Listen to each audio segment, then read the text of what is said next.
Welcome to Changelog and Friends, our weekly talk show about brewing at work. Big thanks to our friends and partners at Fly.io, the home of Changelog.com. Launch apps, near users, too easy. Learn more at Fly.io. Okay, let's talk. It's in my LinkedIn messages, one of my favorite places to live. Has anyone ever enjoyed sending or receiving a message on LinkedIn? Like, it's, I don't know. Like, the thing I like about it is it's kind of ubiquitous now. It feels like the one place where I can contact pretty much anyone. Yeah, it's become that, huh? I never want to be talking there in that tiny little box in the bottom right of my screen. Right.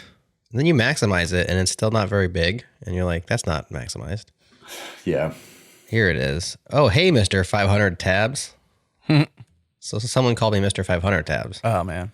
You were offended, I bet, immediately. Which was not me at all. I was making fun of Mr. 500 tabs, like, relentlessly the whole week. It was Adam for sure, but... And they were trying to relate to me. And I was like, sorry, man. That's Adam. I'm more of a tab 17 kind of guy, is what I told him. How many tabs you got open over there, Mike? I'm currently rocking, if you include the tab that this is in, 4 tabs. I have this. I have Workbrew that I'll talk about later, like in my kind of development server for that. I have Workbrew's code coverage, and then I have the link to upload my local audio. Okay. As soon as this call is done, because otherwise I will forget. So you're focused. Now, do you close all 4? Like after this is over, do you close everything down and you have 0 tabs then, or? Yeah, probably. Yeah, I'm a bit of a kind of clean freak when it comes to tabs and desk minimalism and all this stuff. I just like to just not have stuff. Same. I don't reboot very often, but I do try to like just exit stuff. I'm like, get out of here, get out of here. Did you ever use that? I think Marco Arment who made that Quitter app? I never did. Yeah, so that I quite like that for like focus and stuff. So you can basically just tell it what stuff to silently quit in the background. So like Slack is like a good example. If you generally have Slack in the background anyway, then you can just be like, if I don't touch Slack for 5 minutes, just quit it and don't notify me or anything. So yeah, so like it's a pretty good, like, I don't need it as much nowadays, but like, yeah, my GitHub days of just like ping, ping, ping, ping, ping. Like it's a nice focus thing. And can you pick which apps count and which apps don't count? Yeah. So you can just say like mail.app, Slack, whatever, and you can choose between quit or hide. So you can say like, if it's, on the screen, just hide it. Or if it's running in the background, just silently quit it. And yeah, like it's, I don't know. I definitely couldn't have it all the time, but it's a nice focus app because I'm one of those people like I think Justin Searles has talked about this before. Like if a test takes more than like 5 seconds, then it's just like, okay, I'm going to go click something because my brain needs dopamine. Right. I just did that this morning with SPF records. I'm just like realizing that we had a problem with an SPF record and I went to update it. And I changed it, and then I was like, waiting for the DNS to clear, and so I could run the test again. Like not an automated test, just to like see if the thing was going to actually return correctly. And I think the TTL was set to like 10 minutes. You can set it to an hour, I think is default, 10 minutes, 1 minute, whatever. It was set to like 10 minutes, and I was like, all right. And then by the time 10 minutes had passed, I was like 7 or 8 things past. I forgot about it for like an hour and a half. Yep. And I was like, oh, I was doing a whole nother thing over here. Oh my gosh. I had like a process. I was going to get something done. And I just finally I found the tab and I was like, oh yeah, SPF. Okay. Yeah, that's the worst. I feel like we're building slowly a running list of things in this call that people don't want to deal with. LinkedIn messages, SPF records. That's number 2. Like absolutely. No one ever woke up this morning and was like, woohoo, I need to fix my SPF records. Like this is going to be a good day, right? 100%. Yeah, never. 0%, I should say. I have zero idea what an SPF record is. Well, it's like sunscreen. I am on the Cloudflare website because they have like the #1 Google result for SPF record, but I am not schooled on what these are. Don't go there. Forget stay that way. It's so uninteresting. Yes, I'm winning. It's a happier life without knowing. All right. But I got it fixed, so we're good to go there now. I know Google and Yahoo are both cracking down on their email spam prevention. Maybe they should give some of that over to the Mastodon. Have you guys probably haven't been on Mastodon this week, or have you? It's been spammy. There's a whole spam campaign going right now. Oh, really? Interesting. Yeah. I've not really seen it. Are you on like the normal Mastodons, or are you like, what's your server? So we are on our own server. So it's attacking like indies like us, basically. It's not on our server because we are literally like 8 accounts or 12 accounts. Like you can't sign up for an account on our server. It's just for our stuff. We just wanted to be branded and, try it out and stuff. But they basically just sign up on small servers that have open accounts, and then they just spam other stuff. The funny thing about it is it literally is a picture of a can of spam with like a Discord URL in the picture, which to me is like, wow, who's going to type that in or something? You can't click on it. But I mean, it doesn't make any sense. So it's almost like a joke. I think they're just showing you how bad Mastodon's spam features, which are pretty much non-existent right now, are. Maybe it's just Elon. Maybe, yeah. Grassroots. Spending his evenings and weekends trying to spam Mastodon. Just grassroots marketing for X, If Mastodon's bad, maybe they'll come back. Yeah, him or Jack Dorsey, I guess, to try and drive people to Blue Sky, or Zuck. Like it's one of those guys. One of those three is probably behind the spam campaign. Well, Zuck, he's real competitive, so I wouldn't put it past him. I gave in today. I deleted the app from my iPhone, but I didn't delete it from the phone. I deleted it from like the install, that where you can hide it kind of thing. Which app is this? X. Well, actually, it's Twitter. Well, is it X? It's X on iOS, but it's Twitter on macOS, which is strange. And the reason why is I just cannot stand the notification spam. I just can't take it anymore. I'm just like, none of these notifications are for me. I don't even follow this person. There's a whole new one with like a chat bubble, not the star splash thing where it's like, I don't even care about this update from Elon or people I follow, but I don't, like if I want that, I would get it in my feed, not in my notifications. And I feel like, I don't know what's happening, but it's just dumb. Whoever's doing that, it's just like made the dumbest feature. It is not engagement. It's annoying. And I'm just over that. I'm just totally over like my notifications not being for me. That's the whole point of notifications, right? If I want my For You tab, I would go to For You. Like that's kind of a For You thing, right? Not a followings thing or even a notifications thing. It's a For You thing. It's things you might be interested in that they want to algorithmically share with you, which I'm cool with. Like I would go there, opt in. But stop using my notifications and abusing them, because now I'm just like, I don't even trust the app anymore, that it's important, that I should care about, things that I want to pay attention to, I've subscribed to. I'm over it.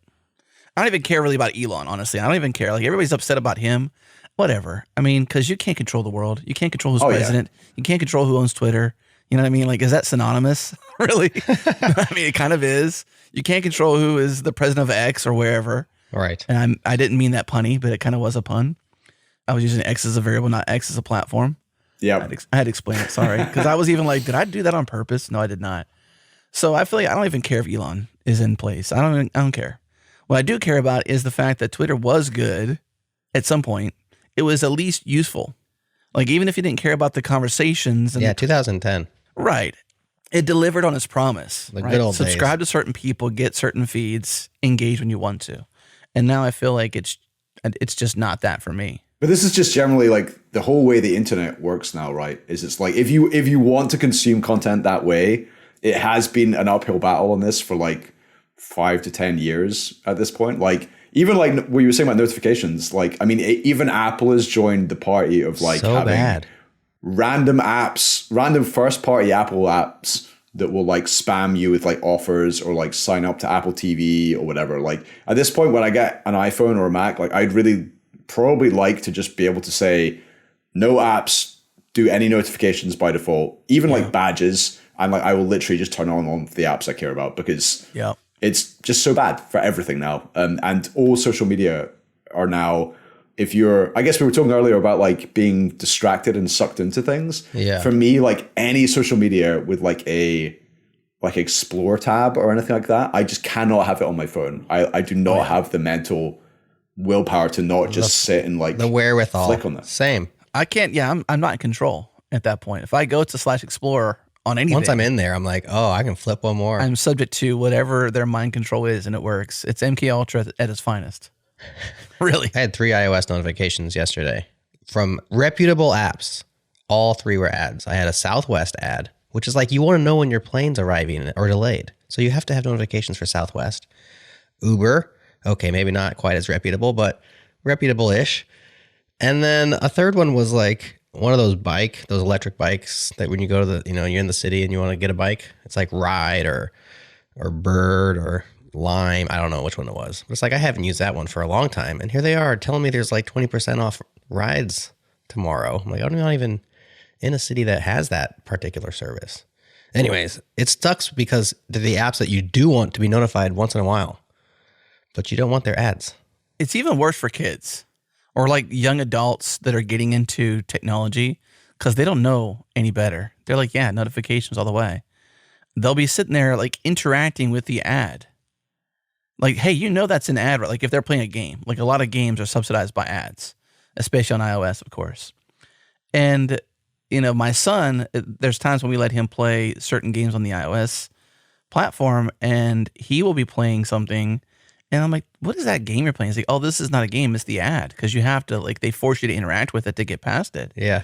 And I basically do everything besides slap his hand. Like, get out of there. Like it's a bee. Like, get out of here, Oh, yeah. Stop doing that. He's like, but it's kind of fun. I'm like, that's the problem. It's funny because my kid, my eldest kid is just entered the playing games on an iPad sort of level recently. And with the exception of Minecraft, which is again pretty good for not spamming ads at you, Apple have missed a trick, I think, with advertising, because I found the not being showed ads filter for half decent games, like no ads, no in-app purchases. Basically, that's Apple Arcade. So he only gets to play games in Apple Arcade, right? So those are the only games I will install on his device. And I will pretty much install all of the Apple Arcade games that are around right now that that meet the kind of age settings that I've done in the parental settings and stuff like that. And then, I've seen no shady behavior, no in-app purchase stuff, no ads, anything like that in any of the Apple Arcade stuff. So for me, that's just become until he gets old enough that he figures out that stuff exists outside of this walled garden and he badgers me to the point that I give in or whatever, that for now, it's perfect because it's, you just have this nice selection. Apple Arcade, huh? I didn't consider that. Yeah. And I don't even want Apple Arcade. I just have it as part of my Apple One family, whatever, anyway. Right. What I needed was just the storage, like the family storage. Yep. And so I upgraded to Apple Premium 1 or whatever. And then you get a bunch of other stuff and Apple Arcade's in there. And it's really great, I think, for that purpose. So so that's the only thing I use it for. I don't think I've really played any games there myself, but for my kid, it's like a how to avoid horrible spammy crap filter. Note taken. I'm gonna take that note and do something with it because I cannot stand these. They're kind of predatory, in my opinion. I don't think kind of. I think literally. I think we're gonna. I had a really disturbing moment in an airport a few weeks ago. I've been quite passionate about this for a while. My kids are young enough that they're years away from even wanting to be on social media. But I sat behind this maybe 11 or 12-year-old kid in the airport who was sitting on TikTok, flicking between stuff. And I saw a couple of posts in a row with really pretty misogynistic kind of comic book related memes. The comic book itself was not misogynistic, but stuff had been combined together to make some almost statement about women. And he was sitting there next to his parents doing this. And I just was thinking his parents have no idea of what is being delivered straight into his brain right now and TikTok feels I don't have a TikTok account. I've never really used it. TikTok feels, from friends and what I read and see and whatever, essentially the best dopamine transmission mechanism we've got for social media so far. Right. And it's, I guess it's scary for me that it's got really, really, really good, but I think particularly little kids are just right. Well, not that little, but little adults even are defenseless against this stuff, right? Because they don't have the ability really yet to say maybe this should just not be on my phone. For me with Instagram now, I have Instagram for literally, my middle ground is I follow people who I literally see in the gym at the same time when I go to the gym to see what's going on with their latest gym goals or whatever, right? And when I use Instagram on my phone, I install it on my phone. I basically see what's going on from the people I followed. I post anything I want to post. And then after I've done that, I delete the app from my phone every single time. Because I have no self-control otherwise. And I will just go again and again and again. Yeah. Well, at least you admit it and you're aware of it. Yeah. I think that's half the battle is being aware that you have, how controlling these, they're just so good at getting your attention and just so good at like Keeping it. tantalizing your curiosity. We've shared this a couple times. I know I have on TikTok. I like the platform. I think it really has so many really good qualities for things you could be curious about and people that are educating and sharing content. But then you kind of get into the like, especially as, Jared and I aren't creators, but we are in the creator world. You're totally creators, the two of you. Not like TikTok. Yeah, style. in the creator sense where people say I'm a content creator, we're not podcasters. We talk to people. Yeah, like when I introduce somebody, I see I'm a podcaster, not a content creator. I think we're more like akin to like talk radio, even like AM. Like, does anybody get AM radio? We're like software shock jocks, Software shock jocks. That's awesome. Yeah, I mean where's I going with that? TikTok as a platform for creators. When you think about TikTok from a creator, in quotes, creator standpoint, and you want to get big, you're trying to find things that essentially hook people. What is a hook? Right? It's an addictive thing. It's something that gets you involved. Like, we don't even, to our knowledge, design our shows to be hooky in any way. Like, we may do things that are we call ourselves listener obsessed. At least I do. Like, I want to make sure our listeners enjoy our podcasts, but I'm not trying to hook them or manipulate them into listening to more. Insofar as that, I think they'll enjoy it. Like, we're not trying to get to a goal. Whereas with TikTok and pretty much every platform that is like this, that you immediately delete, Mike, it forces creators to be I'll just call it hooky. Like, you have to be hooky. You have to be. Yep. Hookers? Is that what you're saying? They're hookers? No, hooky, Jared, hooky. Oh, hooky. Yeah, and you even have a lot of people on YouTube. There's a big kind of push where there's people who've been on there for at least 5 years, maybe a decade. They're just quitting because they cannot maintain the rat race anymore because they're not creating content they want to create anymore. They're creating content that the platform wants, which is not exactly the same, right? It's not content they enjoy to make. I feel like that's always been there in some ways, and it's always been that kind of like temptation or devil's pact or whatever. Like I remember finding that like blogging in like literally like 2005, 2006, right? And I was part of kind of some open source communities back then, and there was like federated blogs or whatever. And like I learned pretty early on that like if you post some flame bait, right, you get way more views, way more views, way more engagement, way more comments, way more other people are going to like talk about your post and link your post and all this type of stuff, right? And like, I guess for me, that was me in my like early 20s. And even back then, it was clear that like, oh, I have a choice here, right? I can chase the views and post the stuff that will like make people angry or upset or argumentative or whatever, or I can post the stuff that will like make me happy or make them happy or be interesting and maybe a little bit more like low key, but is like perhaps a little bit healthier. And I think the hard thing we have right now is we have, as you said, like that if you kind of really want, if you're a content creator and you want to chase the views, you have to do that stuff. But then we also have this intersection between social media apps have got really good and the phone. Like there's a lot of like anti-smartphone chat and a lot of anti-social media chat. But I think the hard thing for me is like the subset between those two things, right? Social media on a desktop is way less addictive. And like having a smartphone where you have no social media, like most of my smartphone usage now, like most of the text I read is like books, or my one vice I allow myself is like 15 minutes of Hacker News a day or whatever. But like if you have it locked down to that extent, it's just, it doesn't have that same effect on your brain. And yeah, I don't know, it's interesting, but a bit scary, the times we're in now.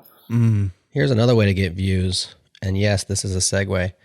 You can post your Apple Vision Pro review. That'll get you some views, won't it? Oh, yeah. Now, we had, last time we talked, Mike, it was right after the announcement, right? Apple Vision Pro. It was, yeah. Yep. And we were prognosticating and we were guessing and we were talking about whether or not we would buy one or all these things. That was probably 9 months ago. It's out there. You are a big VR guy. Yep. I did not buy one. Adam, did you buy one? No. Mike, did you buy one? I did not. You did Oh not? my gosh. I would take one. Same. My kind of curve on this has been like, I was fairly excited. And then when I read the early reviews, I was moderately disappointed. And then when I guess like the person whose content related to Vision Pro I've consumed the most of is probably Justin Searles. And his first like initial review made it sound terrible. And then like as he talks about it more, it sounds like actually more good over time. And it sounds like he's now basically just using it as like purely screen mirroring, and it's still great for that. So yeah, so like I think, I don't know, like I could see myself in a later non-pro iteration, like shelling out some money for this, particularly if I'm flying with work again a bit more now than I was previously, and I could see it being good for working or viewing movies or whatever when you're flying. But yeah, but I can't see myself using it as like a standalone device or like my primary thing. And I think the main thing I'm sort of like really, I like all the gesture-based stuff. Like I haven't played with it yet, but I don't know, from what I read and see, and it looks very finicky and doesn't quite look like it's going to work as nicely as the keyboard, certainly keyboard and mouse, but even like the kind of hand gestures, handheld controllers that other stuff have. What about the two of you? Are you tempted to buy one? Like, what would the price need to be for either of you? Like, would you buy one if it was like $100, Adam? I presume you would. Yes. Yes, he would. $100. Yeah, you would. You know, I suppose maybe at $100, but even then, I'm just like, I'm not attracted to the medium. Yeah. I guess. I think I have everything I want already. I've read the book, Ready Player One and Ready Player Two. I kind of get where we're going to go.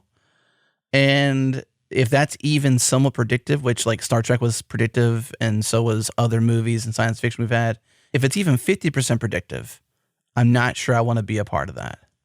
Really. And I like it for folks who, like I have a theater, so I don't have a need to have a big screen. Like I already have a real literal big screen. So I'm not attracted to some of the promise of small, bigger. Whereas I can totally empathize with somebody who does not have a larger TV or a larger screen to want to have a larger screen. I get that. And that's for them. I don't really see myself, even at $100, I think maybe I would have to because of what we do, Jared. Let me get you your $100 here. Let me convince you. If it's your $100, maybe, Jared. Okay, I'll give you $100 for it. Here's how I convince you on that. Okay, go for it. You fly on airplanes, right? Maybe once, twice, Me? 4 times a year. Yeah. Yeah. I know you do. So $100 on an airplane get you a seat upgrade, maybe. Sure. You know, you go from coach to business or from business to first. Save the $100 on your seat upgrade and spend it on a Vision Pro, and you can sit in the very back of the plane with all the weirdos cramped in, and you feel like you're in a giant movie theater or something like this. I don't know. I don't have one, but that's what they're saying. Like that to me is the most compelling use case. That's when I would use it and love it. Other than that, that's not getting me, Jared. I would love to go to someone's house who has one and use it for a few hours, and I probably would be satisfied and done. Yep. I would be like Guilfoyle when he tested out the VR rig from the dude in Silicon Valley. And I would be like, this thing is rad now because it has the compression algorithm that makes it better. But I don't think I would really enjoy it. Honestly, I think it'd be like a toy. I'm not that attracted to it. I don't like to be a naysayer about technology because I'm like, that is such innovation. I recognize everything it promises, but it's just not for me. Yeah, I feel like it looks more like a toy to me right now as well. Like I think I said this before, but it feels like it's going to be like the Apple Watch, right? Mm. Where the first version, they're just like, this can do 40 things. And within a couple of years, they'll realize like you can do, well, Apple and or the users will be like, it can do 2 things really well, right? And then everyone doubles down and builds the apps and even the device, right? It's one of the reasons it's got this like front mounted screen and all this type of stuff. And if you like pulled a bunch of the sensors out of there, I'm sure you would get the price down fairly dramatically. And even being like plugged in, right? If you're going to use it entirely, if you know, some of the folks who are like using it entirely tethered to a Mac, it's like, well, right. You know, if you can do that and you can have it plugged into your Mac and fully powered off your Mac and use that with no battery and stuff like that, then again, maybe that becomes more compelling. I don't know. Here's the thing that would actually get me is if I would say work applications. If we could be doing this podcast, like we're doing it right now on a computer, we have Zoom in front of us or a version of Zoom. It's Riverside, so I'm not trying to. I actually almost thought it was Zoom for a second because it was so Zoom-like, right? It's just like y'all are, little squares on my screen. If it could be a bit more realistic, like because it's kind of weird, Jerry. We say we hang out with people here in podcast and we're not literally here with them. But I feel like if we hung out, Mike, a week from now at a conference, I don't think I'd feel dramatically different. I would feel like we've kind of hung out. Like it doesn't feel, aside from the fact that I can't, smell you because that's an in-person Which is sense, right? More of a feature. Right. Or Yeah. I'm not trying to sniff you, but that would be an in-person feature, right? That's something I can't get. That's data. It's a data point that's, restricted in Yeah. this medium. Until smell-o-vision. Yeah, till smell-o-vision, which still hasn't come around. I think maybe for scenarios like that, where it's like a meeting or a hangout with folks, that's probably where I could be more interested in the whole experience. The siloed, me by myself doing something, I don't need more of that. I've got other things that I'm more interested in that I do solo as adventures or curiosities. I would hang out with people in a more realistic setting in an Apple Vision Pro or something like it, if that was the thing that drew me there. And that's something I think a business would pay for, because you kind of get the experience. You can sort of put some scenes behind you. You can have a more in-person feeling. It'd be tough for podcasters, though, because our guests would also have to have one.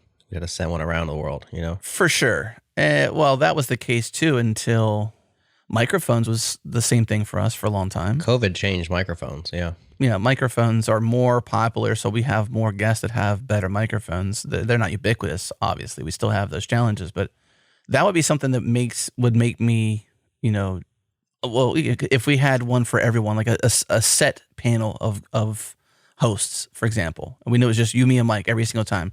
Yeah, we might drop Okay, so what would we spend for something like that? Like as a business, what would be worth it for us? $500 a piece, or $1,000, maybe even $1.50. I mean, we spend $1,000 on a decent audio setup, So I'd probably say between $500 and $1,500, somewhere in that range per person is probably a decent spot to be. And I wouldn't mind doing that, really, if it changed now, if I had to wear this thing on my face all day long, like I already hate having to wear headphones, I get it. Like that's what we do, because it's what we prefer to hear better with our Sony 7506s or whatever they are. I think they're 7506s, the Pros. Is that a product placement? That's a good one. I love the Sonys. I'll probably place those all day long. These are the only headphones I'll wear as a podcast, that's for sure. I love them. Yeah. The professional series. So I think if I had to upgrade this to like a full-on face mask, basically, that's a heavy headgear, and we'll podcast for a couple hours sometimes in a day. Like I'll have phone calls, Zoom calls daily. If I had to wear that thing for like 5 hours a day or 4 hours a day, as any decent, in quotes, content creator might, through meetings, business, and the podcasting part of it, that would kind of suck, man.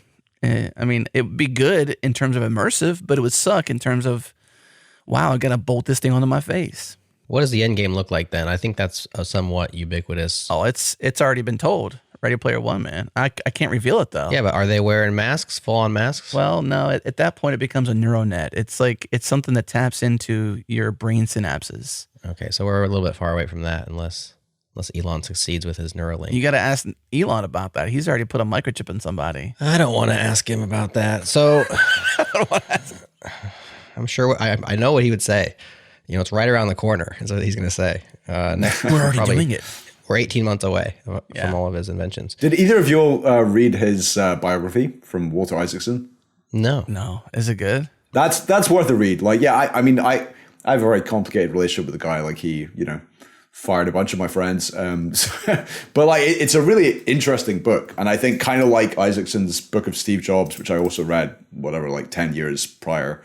I think biographies are always more interesting on complex people, right? Like, I feel like the last few I read, like Arnold Schwarzenegger, I read not his most recent one, but his older one.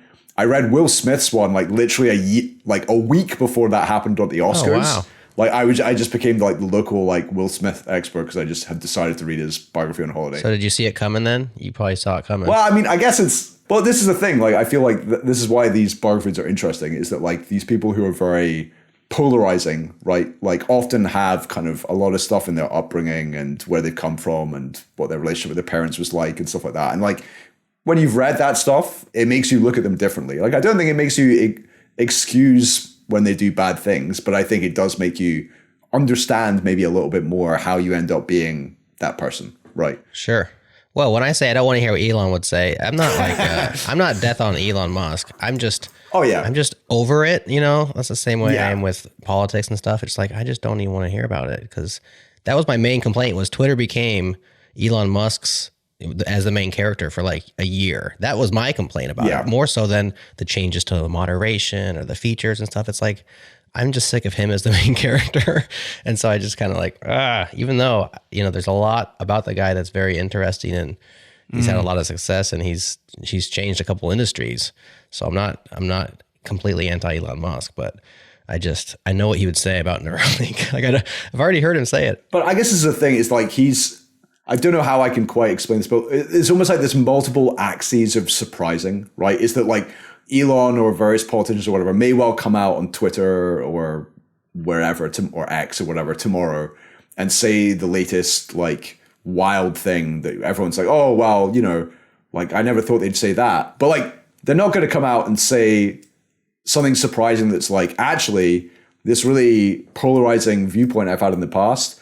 It turns out I talked to a bunch of people and like, I'm a bit more chilled. Like I can see both sides now, right? Like, it's like things are surprising because they are never almost like nuanced or contextualized or whatever. It's just like, it's almost like what we were saying earlier, right? About like blog posts or content creation or whatever. It's more like shocking than like, oh, like I wouldn't have thought that person would look to things that way. Oh, that's a nuanced take. Oh, that's helped me understand the world like differently. Like I'm with you, Jared. Like I think that's why I find like so much of some of these characters in this conversation so boring, is that it's just, like I might not be able to predict like the exact words that come out their mouth a lot of the time, but it's like I can predict the emotions they are trying to channel most of the time. And like my father-in-law, he's originally from Ireland and did his PhD at Harvard, super smart guy. And like, if you ask him any question about anything, even moderately contentious, he starts with one of two phrases. Either,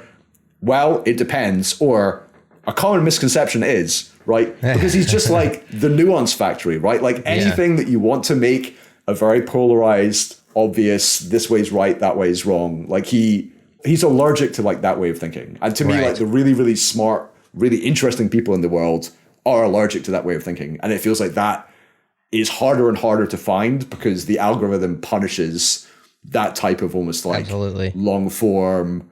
Let's not just inflame people. Let's go and bring sides together. Let's have an interesting deep dive exploration on a topic that's commonly overlooked, whatever, Right. There's a parallel to software in that whole relationship, because as developers, like we want everything to be object oriented or binary or straightforward or solvable or deterministic.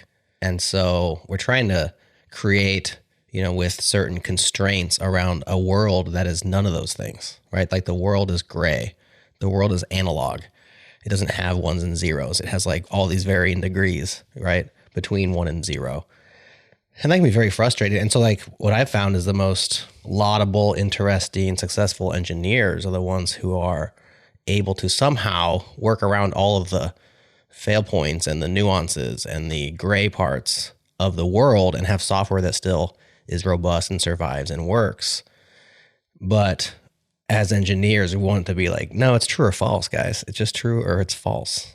And obviously the answer in this case is false. And you said true, so you're wrong. So it's the exact same analog, But yeah, like you said, the people who have lived a long time, a lot of times, a lot of people with experience and also with education, they realize that what we see in the digital world is not what the real world looks like. There's lots of data points missing, as Adam likes to say, like the smells. We're missing all the smells. Was it Jeff Atwood who first came out with the Strong Opinions Weekly Held thing? Like, I feel like it was on Coding Horror that I first read that.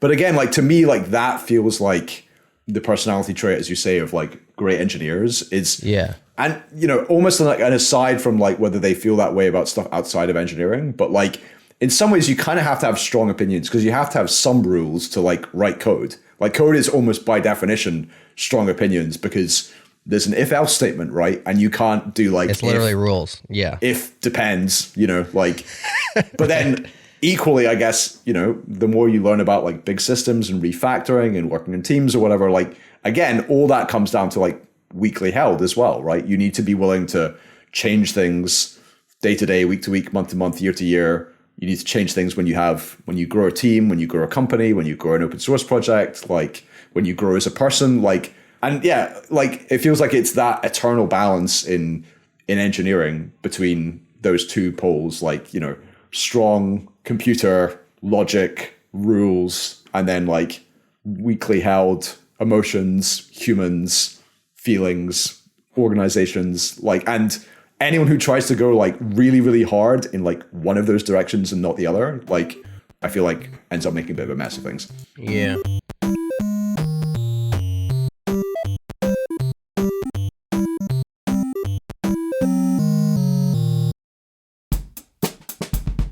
Well, friends, I have some good news for you. It is launch week once again for Sentry, and I'm here with Rahul Chabria from the product team at Sentry. So, Rahul, what can you tell me about the launch week this year for Sentry?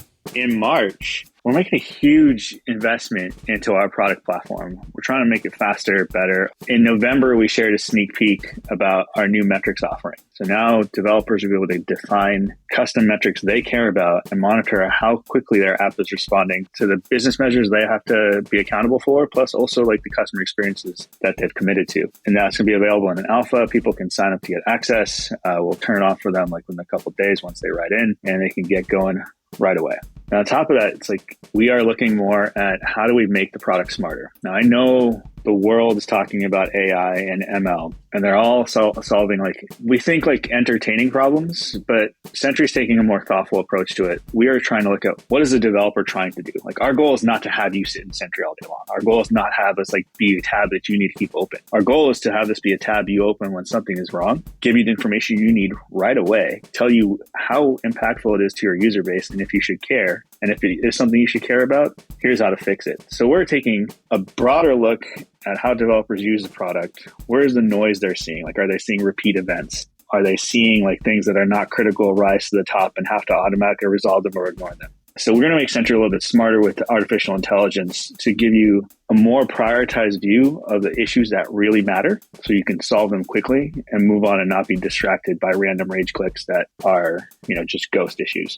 Those are the two major things coming out. It's like thinking about more like defining the metrics you care about, also figuring out ways to like organize your issues so developers can actually solve those problems faster. And then we're also working on a few features for our mobile developers. Like Sentry is a platform that works with any technology you want. But for mobile developers, there's always been this like, wait a second, there was an error, but hold on, let me go dig up this device and see if I can recreate it. I can't recreate it. Okay, let me go look at the stack trace. And like, it's definitely something there. I'll just fix it and push a release. And hopefully those now like the crash rates go up and the crash for user rates go up. But it's always like this idea of like, I still need to figure out like, where's that bank of used old devices for someone running, iOS 13 on an iPhone 11 somewhere. So we're giving them the ability, we're previewing the ability for mobile developers to actually see what happens on an end user session. So that way there's no question about the problem or the latency issue, and building out more performance capabilities so they can see exactly how fast their app is performing. Those are the three big things we're planning on talking about, aside from core platform announcements, some integrations and cool partnerships we're working with. Yes, the big investment in machine learning and artificial intelligence. Okay, Sentry's launch week happens March 18th through the 22nd. Check the show notes for a link to the launch week page. They'll be showing off new features, products. You can tune into their YouTube channel or Discord daily at 9 a.m. Pacific Standard Time to hear the latest scoop. Or if you want to get swag along the way, enter your email address at the page. We'll link up to get swag all along the way. Or join the Discord. Whatever works for you. Head to sentry.io. That's SENTRY.io. I'm sure they'll link it up somewhere. Or check the show notes for a link. While you're at it, use the code CHANGELOG to get $100 off the team plan. Again, use the code CHANGELOG. Go to sentry.io.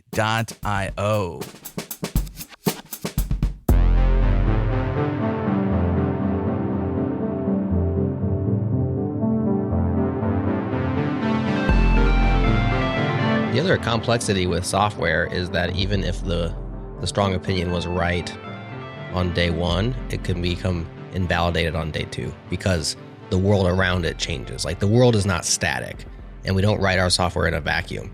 And the longer we don't maintain our software, we find that actually it doesn't even work anymore. Like if you just let something sit, this is why we have terms like bit rot, which still frustrates me to this day. It's like I return to old projects. I had a client who I wound down the relationship with them, but they still needed my help recently. And they have a Ruby on Rails app that's been unmaintained by their choice, not by my choice, but they didn't want to pay for maintenance for years on Heroku. And I was like, okay, well, the hard part about me helping you make this change now is actually just even getting an environment that works running so that I can make the change. And so I dove into that whole process, just trying to get a working environment going. And it was untenable. It was actually, I was like, I can't even do it. There's just version mismatches. Heroku doesn't support this old version anymore. I can't upgrade to this version because that doesn't support this, blah, blah, blah, so on and so forth. And it's like, the world changed. Yeah. It's sad. I wish Heroku didn't deprecate and then just remove support for what you're running, but they did. And I can't do anything. Like, it's like a rewrite, or I don't know. Let it live as it is until it just dies on the vine. It's sad, but it was true. At that point, you have to wonder if software, this is kind of like polarizing a bit. Is software a cancer on the world? Like, it is such a helpful thing, obviously. But the moment you don't maintain it, it becomes against you, basically, right? It can't support itself anymore. It requires a subscription, a person's time. It requires a commitment to be runnable in a world that, like you said, is not static. It changes. It's a dynamic world. And at some point, we're just going to be like, our whole job, and I guess that kind of is the case already, which is why it's a little polarizing. We already do maintain software on the daily, right? It's already part of humanity. But now that we have software as like humanity's been older than 100 years, right? Like in the last 50 years, or maybe more than that now, I suppose, maybe 60 plus years, maybe even close to 80, we've had the idea of software, right? You've had a hardware device that had something soft on that you can change, software. And humanity has not had software in its zeitgeist, or I guess day to day, for as long as humanity's been around. It's only a recent thing in the last 50 or so years. And so now we have this thing that requires us to show up daily, make it, progress the world, and then the world relies upon it, and then we have to maintain it. And then the moment you let it go, like in this case here, unless you use Docker, maybe that doesn't change your versions, right? Maybe you could have you could have like installed all of your dependencies locally, and that would have been okay. I don't know. Could have frozen your dependencies. We now have this thing that requires us to show up and give it love in some way, shape, or form for it to keep giving us love back. That's kind of cancerous. I don't know. I kind of feel the opposite. Okay. I love it. Go. So Let's hear it. I guess for me, like the thing that's been nice about the last 5 or 10, 15 years with software is it feels like it's becoming more universally accepted in the software industry and even outside, like even kind of consumers of software, that like software is not static and it requires continuous maintenance. And I guess like while you were saying that, I guess I was thinking about, how many things in our life genuinely require zero maintenance, right? There's some individual appliances, but anything of like, a house, right? If you lock the doors and just shut the doors on your house, like eventually that house is just going to fall down, right? Like if you do like literally nothing to it, your car, you're like, I guess over here we have for our heating systems, our boiler or your AC unit or most things. Like I think we maybe had this little blip in the 20th century where we shipped a bunch of like electrical devices that in some cases, probably not anymore, like could actually last 20 years plus without anyone doing any preventative maintenance or repair or whatever. And in some ways it felt like a lot of the software industry looked at software like that for quite a while, right? And there was some small minority of us, of which, I was definitely one of them, standing on the sidelines being like, hey, like these package managers use the software in your package manager, all this type of stuff. Like it might feel good to just like sit on a fixed version of all your stuff forever. But like ultimately the world is changing around you, right? Like if you do that, then your Mac OS version changes or your Linux kernel changes or literally like countries in the world change their time zones. So like your calendars are not correct anymore. It's like the world is an always changing thing. And to me, maintenance is almost like admitting that like that's a thing and trying to kind of honor that. And I guess like particularly in open source land, it does make me happy that this word of like the maintainer is so front and center, because it feels like we're also learning that like a maintainer is a different role to a creator, right? Like I have never made any open source, like this blew my kind of company that I started last year. My CEO, this blew his mind that I have worked on Ruby professionally for over a decade at this point. Done a bunch of stuff with Homebrew, a bunch of stuff with GitHub, some of the kind of, fairly big name projects in the Ruby ecosystem. I've never created a Ruby gem, ever.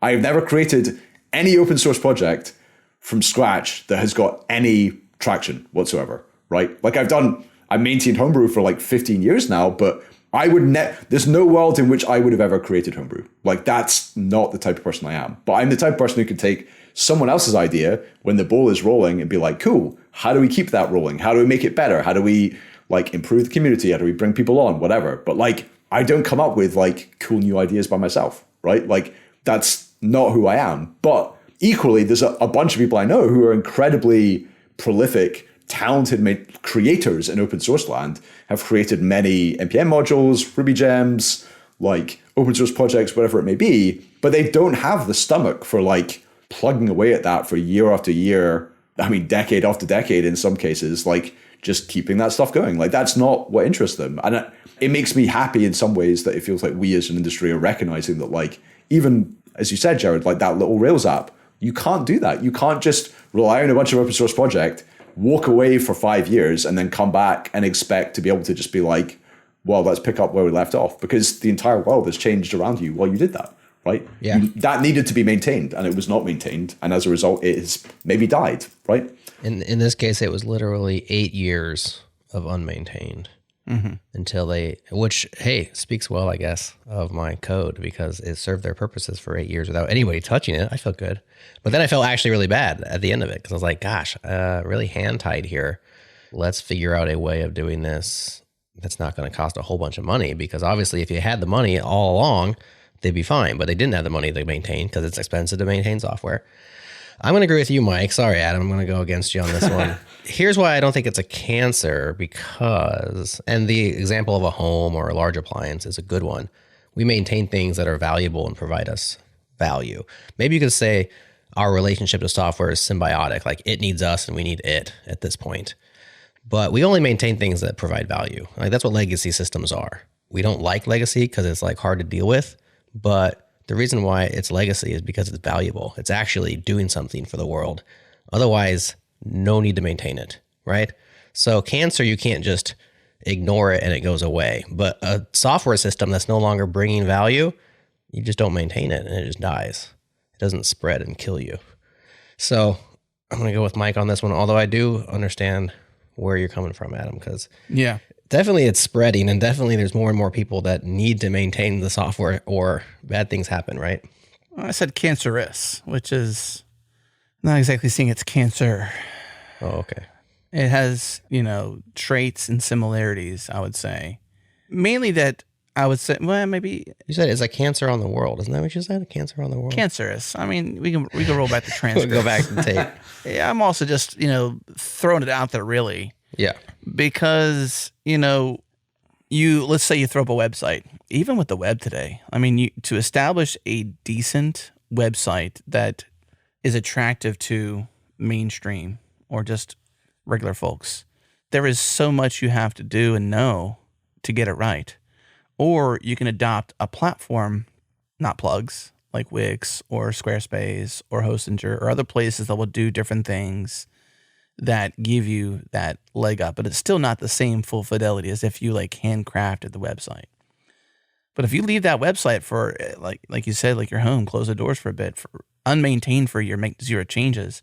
Maybe in the case of a Squarespace, Wix, or other, they might because of the platform upgrade for you, but it still required somebody to commit their time to maintain something that is, in quotes, valuable, because I suppose there's an exchange. You're paying for the service, and so therefore that's the value exchange. But now we've got to show up and like kind of keep loving this thing and kind of keep giving this thing a little nudge and a tweak and a turn and, dependency upgrades or whatever it is along the way. Standards change, in this dynamic world, that now to kind of keep getting the same initial value and the maintained value, we now have to keep committing our time to keeping the thing in place. And as humans, as humanity remains and it goes even deeper, I mean, going back to even social media, as we get more deeper into our livelihood being because it's there, we are here. Now we can't give up, like you said, that symbiotic relationship. Now we can't. And maybe at some point, we now have to serve software just so it can serve us. Maybe that is symbiotic. I just wonder at some point, is it long-term worth it? Like even with more connection, like we're better off as humanity, but like it hasn't solved the kind of primary human problems. We still have hunger. We still have poverty. We still have racism. We still have any isms that are negative out there. The whole internet was fraught with just hate in a lot of places. There's also a lot of love too, and I get that. I just don't know if we've actually solved. Maybe we're going the wrong direction with this podcast at this point. But I mean, have we really solved the problem? Does software solve the problem? And will it only require more of our time to kind of keep the status quo? I think some of the stuff, it depends almost like how close you fly to the sun. So in some ways, there's like, I see it as like three options, right? Where you described two of them already, where say option one is you make some shiny, I can't really JavaScript, but whatever the JavaScript front end framework is du jour, and your site looks amazing, and you click around and there's animations and cats fly at you from everywhere, and wow, it's incredible. Like that's like option one, right? And then option two is what you described before about like you just set up a site in Squarespace or Squarespace or WordPress or whatever it may be, and then someone else just like maintains that for you, but you have a lot less control. And like option three that I guess I thought of is the much derided when they pop up on sites like Hacker News, like someone who just has a website where like there's no CSS, there's just HTML and body, and they're more or less like, right, like either I don't care at all about like how this looks, or like you can just use reader mode or an RSS app or whatever it may be to consume my content that way. I care about the words, I don't care about how it looks. And like, I guess it's like for each of those three, it's like for option three, that site will probably be viewable more or less the same as it is today in literally 20 years' time. It'll probably look exactly the same.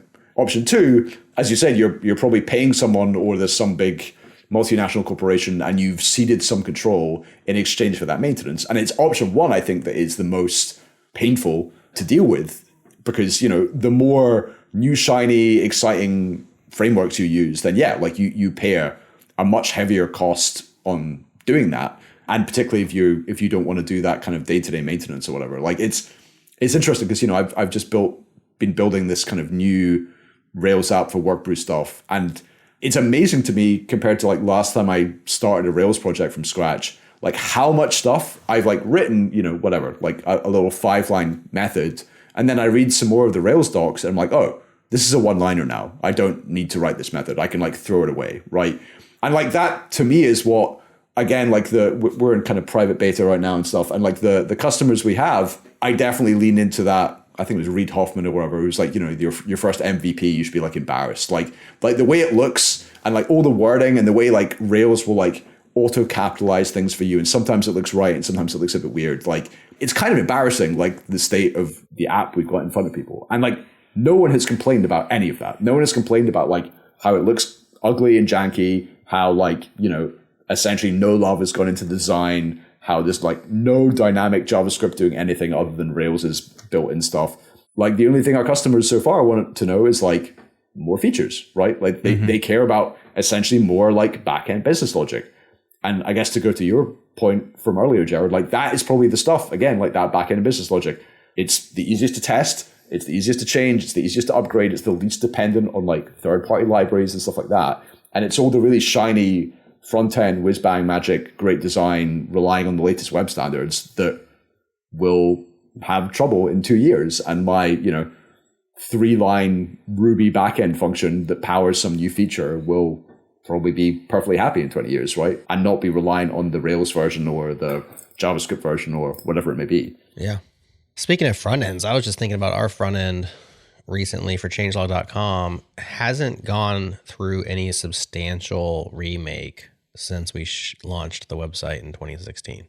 And so that's 8 years of just dutiful service without any real maintenance.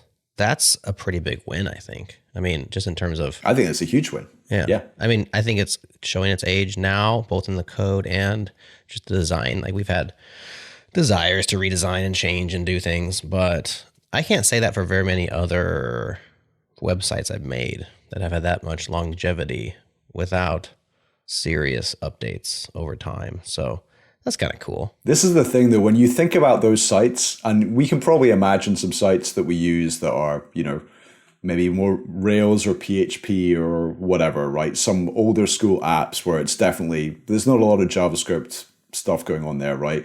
Like I find the failure states on those apps to be like so much nicer, right? Like I get an error message, I don't get, pops up, it gets rendered. It might take a second or two for a new page load or whatever.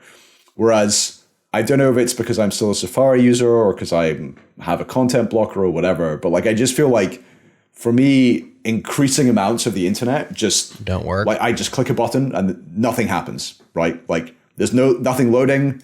And then I had to click around and I go into my developer tools and it's like, oh, there's like a JavaScript error there. And like essentially just everything on the page just now kills the entire site. Yeah, it's just frozen. But like part of me is almost like, how would you even know this is a problem if you're just like a normal person, right? Because I know. Half the time I'd go and I do that and I have like, I'll be like logging into, let's name and shame, like British Airways or whatever, and this stuff's going wrong.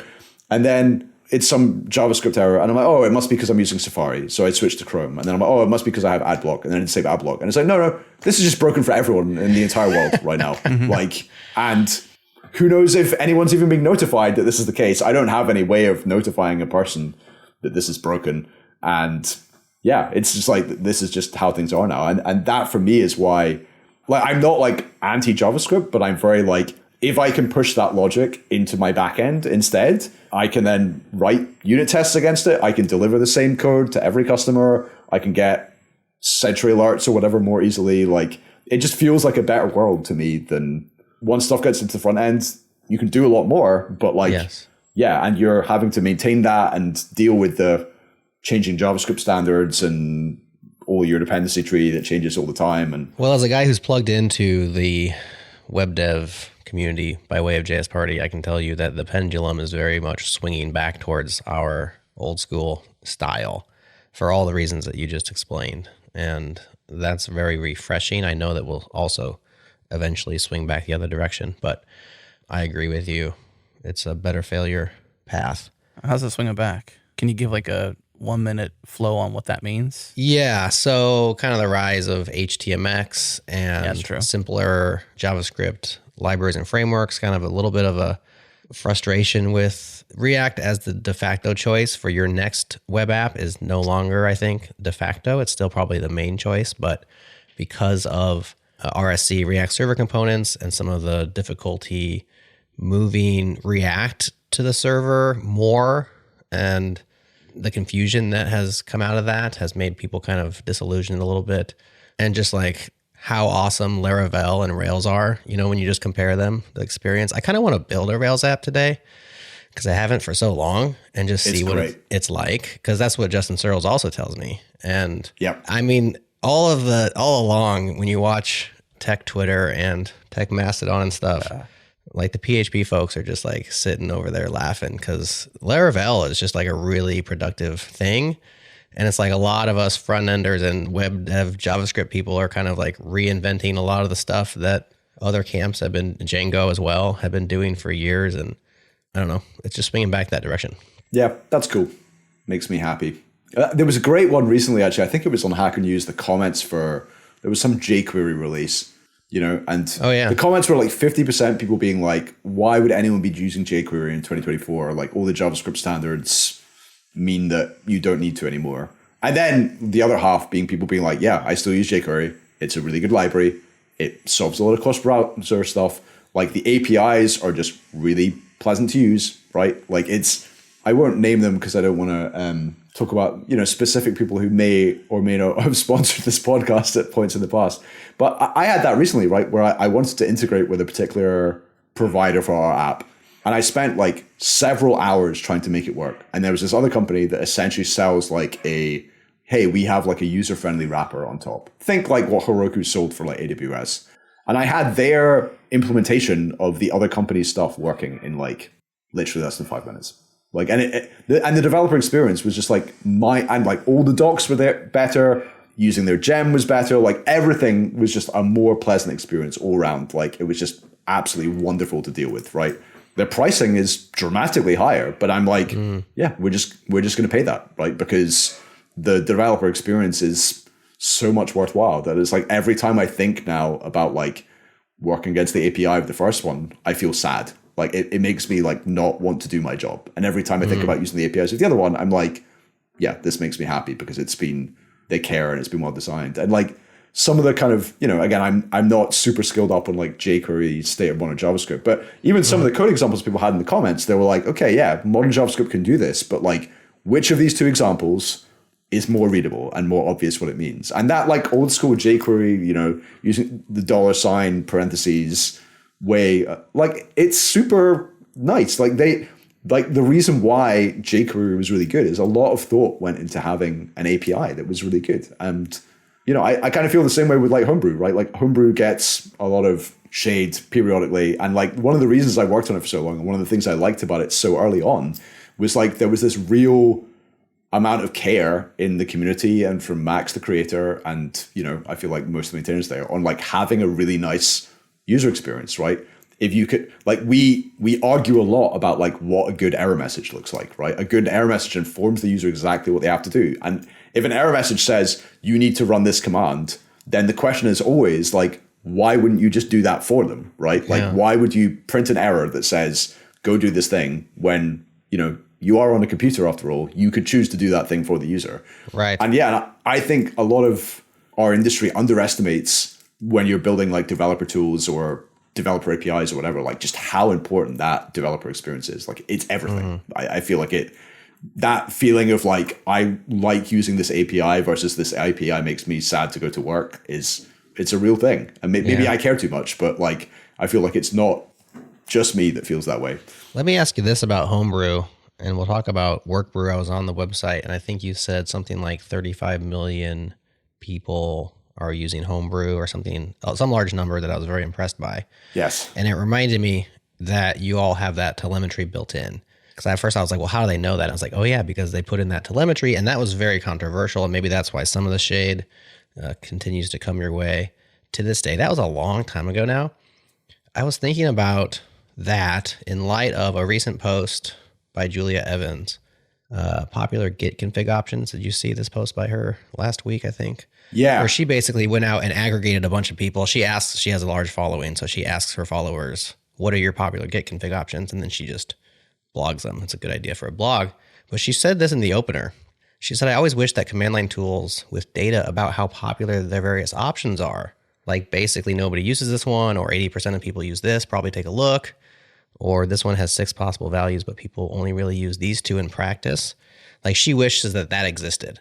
And so I can imagine that with Git, or I can imagine that with FFmpeg, or I can imagine that with name your developer tool, right? That would be amazing for a user experience. Like, I'm going to configure this thing, Vim config, right? Like here's probably the 6 Vim configs that you want. And we do a lot of boilerplates or starters and stuff that give us those things. But all of that would require telemetry, wouldn't it? Like how are you going to know your popular options? And that's why I thought of Homebrew and your guys' telemetry. So my question is, like, has that super paid off over the years or not? Like it was a big controversial decision. You put, I think it was Google Analytics, wasn't it? Like you just used that service years ago. Can you talk about it? Yeah. So we originally used Google Analytics because they were the only people we could find that essentially could handle our load and at our price point, which was $0. And it has been really, really useful. So, I mean, the single biggest thing that it became most useful for, and we basically ended up dropping a lot of the data that was not this essentially, was just the packages in Homebrew, like figuring out how widely used is this package. So a common thing that would happen is like a new version of macOS comes out and, there'll be stuff that breaks and we're like, okay, we know there's some stuff like OpenSSL, curl, Git, whatever. We know these are popular, like we know we need to fix them. But some random package like none of the maintainers personally use breaks. It's like, do we fix this? Do we delete this? Like, how do we know? Like, and the analytics essentially gave us like a data-driven way of saying like, well, actually 100,000 people installed this in the last month, so we probably want to fix it. Or actually, no one installed this in the last year, or at least no one with analytics not disabled, right? So it's probably not worth fixing, right? So like that, being able to be data-driven about those decisions. And I guess also like as someone who, I've been learning a lot, maintaining Homebrew for a while, but like at the same time I was like at GitHub, right? And had been at various other kind of tech companies before that. And I feel like that's the kind of the unfortunate double standards here is that like in an open source project, like, you can see and you tell your users when you have analytics, but like every single other app you use has some amount of analytics, right? Like basically everything. And certainly if you're dealing with like a server-side web app, they can track everything you do at all times and you will never even know, and you have no ability to opt out.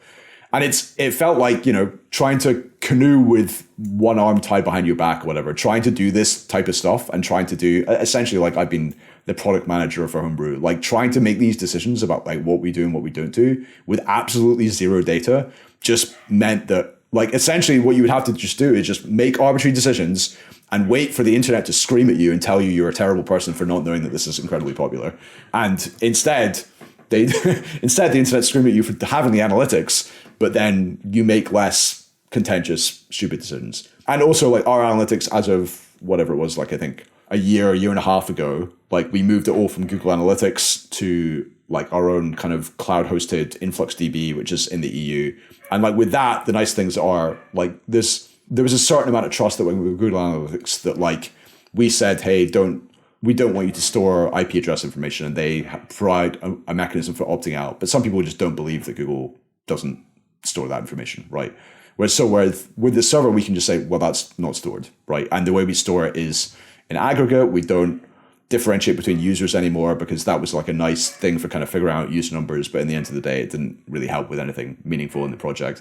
And it basically just means now we have like a slightly more simplified like analytics setup that is more expensive for us to run, but it's significantly better from like a privacy and anonymity perspective. And all our data is set up to like auto delete every 365 days and all this type of stuff. So like, yeah, we basically have now like pretty much as good as you're going to get for opt-out analytics in an open source project where they need to kind of pay and maintain the infrastructure.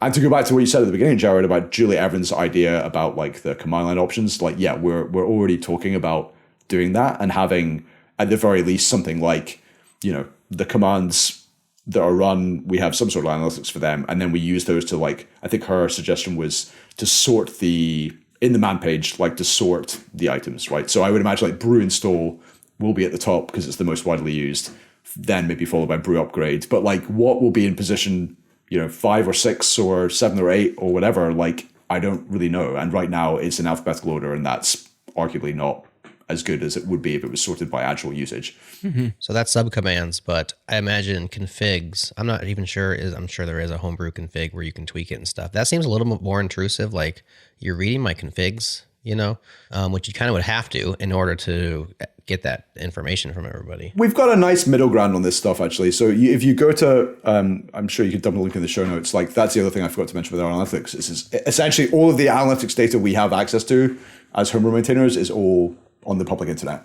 So if you go to formulae.brew.sh/analytics, then you can see like all of the kind of events and like all the data for there. And what we do, for example, is you say like, okay, what does local configuration look like? In reality, like the only stuff we care about is, are you using the default homebrew installation or not the default? Because if you're using the default, then you get binary packages, well, all of them.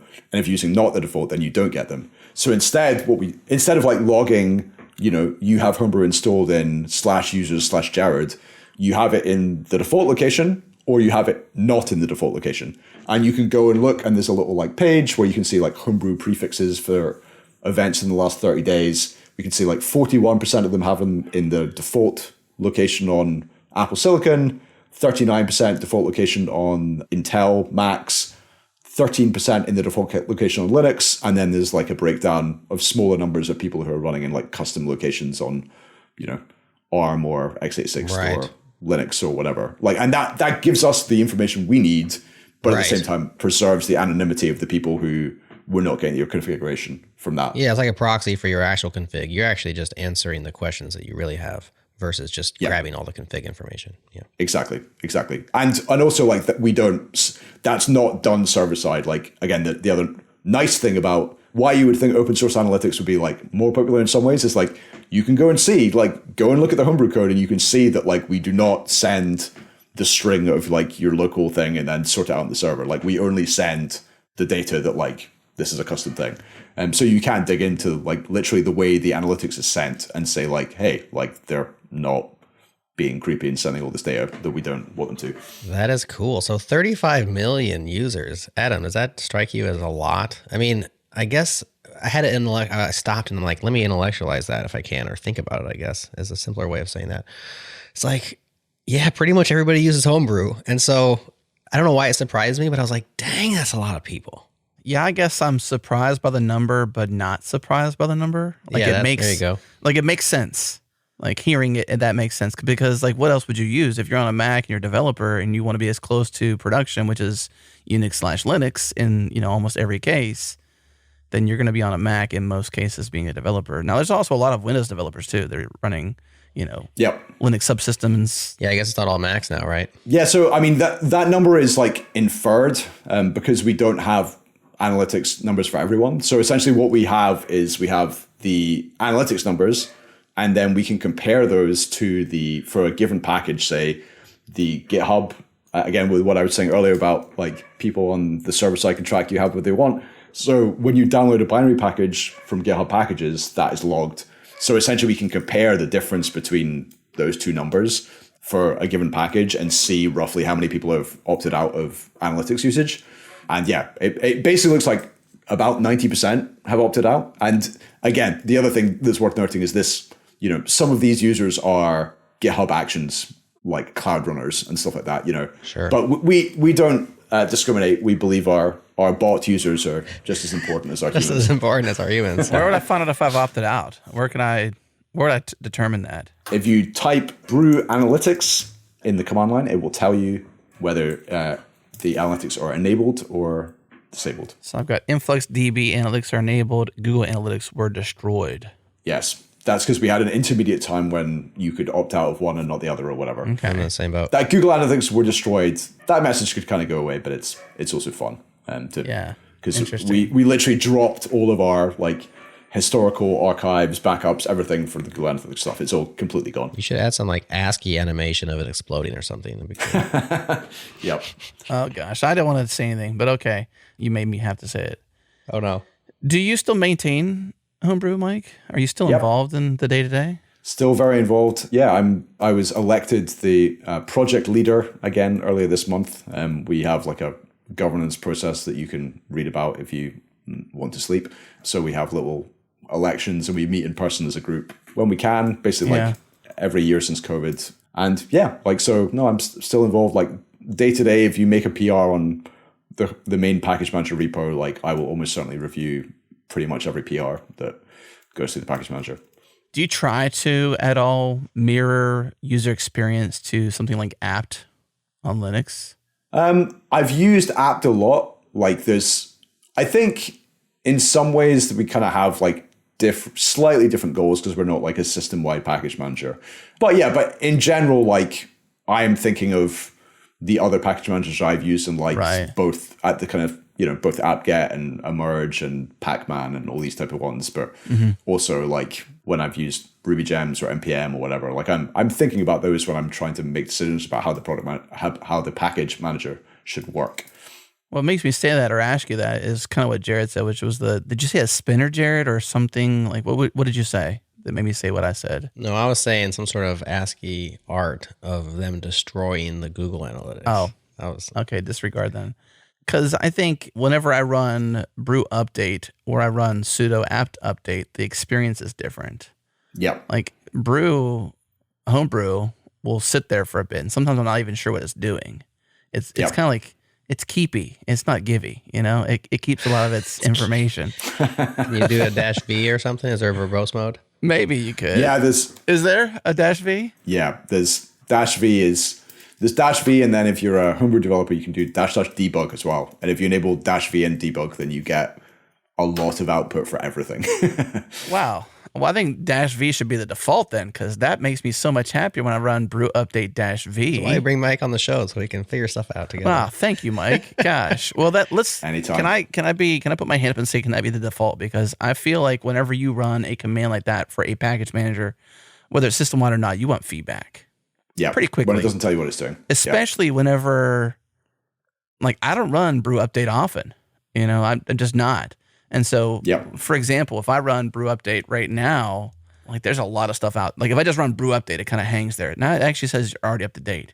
But the feedback it gave me earlier when I ran it, because I haven't ran it in a while, it said that I had a lot of stuff that needed some love, basically, that I needed to come here and if I run brew outdated, I can see what's outdated, and it's quite a bit because I have 109 outdated formula. Now, we didn't bring you on the show to sort of gripe about. I didn't, at least. But I'm always surprised by the UX of homebrew, that it seems less verbose. And there are times even whenever, like when I run brew update, I'm surprised by how long it takes to get that. Like, this is like there's nothing telling me something's happening. So I'm like, wow, what's going on here? Did it break? What's happening behind the scenes? But all you got to do is -V. So I'm going to try that now. But let me suggest that be the default, because I would prefer a verbose update versus anything else. Yeah, no, I think like now that Homebrew does a lot more auto updating anyway, I think if someone manually runs brew update, then yeah. I think the thing that's tricky, again, it goes back to what we said about maintenance, right? Yeah. Is that like brew update back in the day was, even when it was doing something, it was essentially instantaneous, right? So like there's this kind of continuous, almost like maintenance from the kind of product perspective as well, of like, okay, well, this used to take 0.1 seconds for everyone. It now takes kind of a minimum of like 2 or 3 seconds for everyone if it's actually doing anything and it's not just like a no-op. So how do we get to a world where the output more better reflects that? Also, like it used to be, you'd have to run it manually, and now like it will auto update for a lot of people. Like, so when you run it manually, you probably even more want to see information than you did before and stuff. So yeah, I've written it down, which means that I can promise I will at least think about it on a day that is not today. I'm also not a daily user of Homebrew, but I am a multi-year user of Homebrew. Yeah. Like, I can't remember not using Homebrew. Yep. I remember, but it was a long time ago. That's why I brought up Mac ports, because that's what I was using before. Yeah. Well, the Mac ports day, but it was just so hard to use that I didn't really become a user of it. It was super challenging. But then again, I was also quite green with managing systems. So it was probably me, not the tool. But it wasn't as user-friendly. Okay, maybe it was the tool. Jared made a face. I mean, Mac ports for me also was not super easy to use. I was happy when Homebrew came out.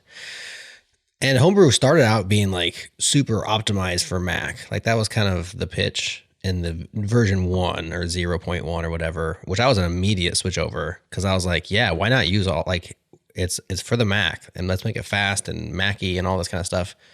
And it kind of evolved from there even, which I think we've talked about in the past. But yep, I can hardly remember Lightfoot for it as well. I'm sure there's millions of people who don't know Lightfoot for it. They're just no Homebrew.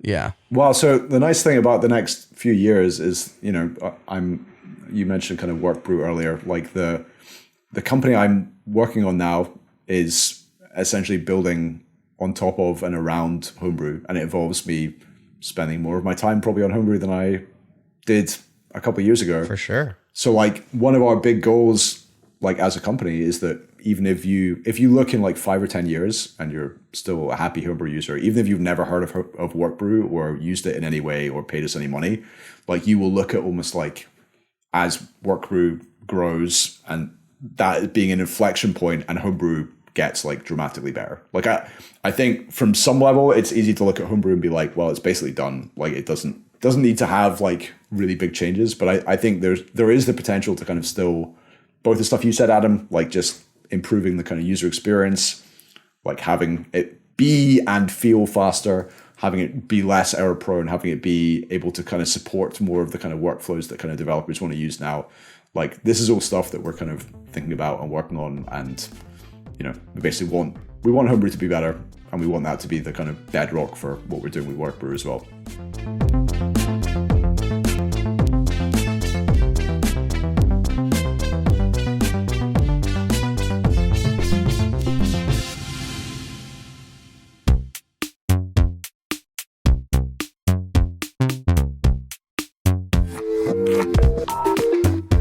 What's up, friends? This episode is brought to you by Image Proxy. Image Proxy is open source and optimizes images for the web on the fly. It uses the world's fastest image processing library under the hood, libveeps. It makes websites and apps blazing fast while saving storage and SaaS costs. And I'm joined by two guests today, Sergey Alexandrovich, author, founder, and CTO of Image Proxy, and Patrick Byrne, VP of Engineering at Dribbble, where they use Image Proxy to power the massive amounts of images from all of Dribbble.com.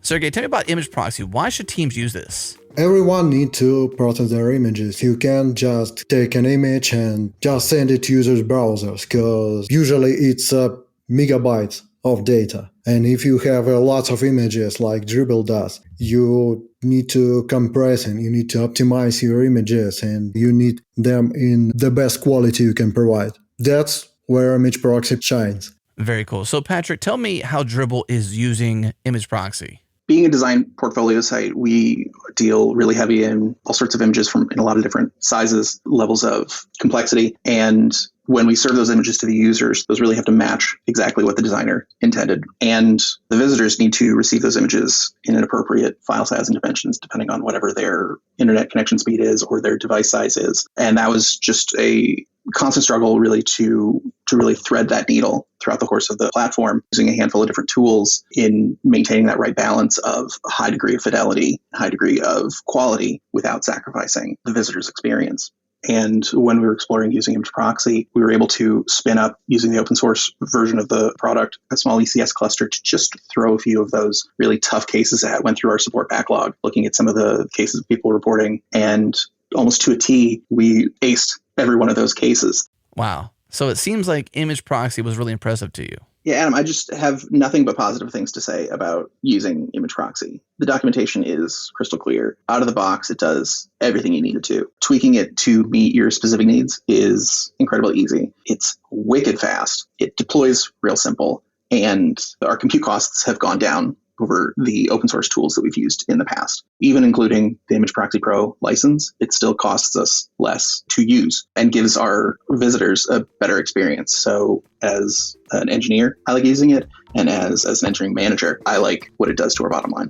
So Image Proxy is open source and you can use it today, but there's also a pro version with advanced features. Check out the pro version or the open source version at imageproxy.net. The one thing I love so much about this is that no matter which you choose, the open source route or the advanced features in the pro version, you use the same way to deploy it. A Docker image, one that is from Docker Hub that everybody can use, it's open source, or one that's licensed differently for those advanced features. That's the same delivery mechanism via Docker Hub. It's so cool. Once again, imageproxy.net. Check out the demo while you're there and check out the advanced features for the pro version. Once again, imageproxy.net.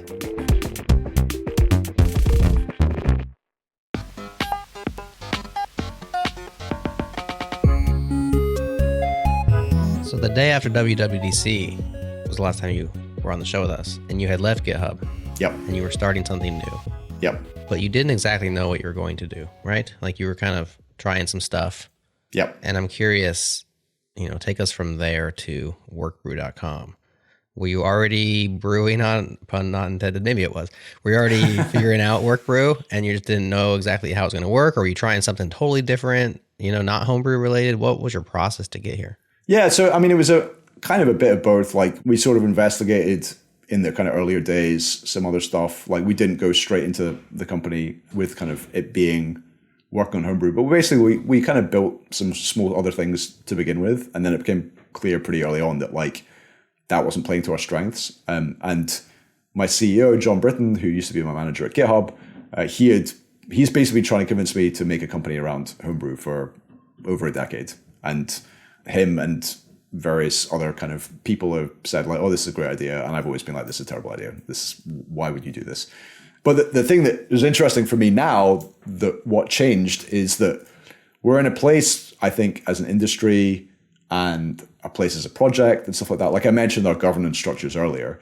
I mean, one of the nice things about those governance structures is Homebrew is in a place that even if I wanted to somehow try and completely take over Homebrew as a corporate entity, like I can't do that. Like we have structures in place to prevent me or anyone else involved with the project or not involved with the project from doing that. So the project's safe. The project's in a decent kind of financial state and has a decent community that kind of meets together once a year or so and stuff like that.